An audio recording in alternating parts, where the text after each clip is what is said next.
بسم اللہ الرحمن الرحیم۔ آج کا ہمارا ٹاپک ہے جڑواں۔ اس پر بھی خدا کا شکر ادا کرنا چاہیے کہ وقت ہمیشہ متحرک رہتا ہے۔ اس کا نہ تو کوئی دوست ہوتا ہے اور نہ دشمن۔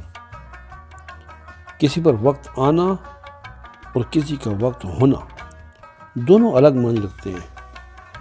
اول ذکر مشکلات اور مؤخر ذکر شہرت کا اندیہ دیتا ہے۔ وقت اپنی پیدائش سے ایک ہی رفتار سے ایک ہی راستے پر گامزن ہے۔ یہ تب تک گردشی حرکت میں رہے گا جب تک اس کا خالق اس کو رک جانے کا حکم نہیں دیتا۔ زندگی اور موت دونوں وقت کے محتاج بھی ہیں اور پابند بھی، اس لیے نہ تو کسی کے اختیار میں ہے اور نہ کسی کے تابع۔ وقت کی مثال چابی سے چلنے والی گھڑی، جسے ہم مکینیکل واچ کہتے ہیں، کی مانند ہے۔ جب تک چابی رہے گی گھڑی چلتی رہے گی۔ بہر ہی انسان کی زندگی بھی اس طرح ہے۔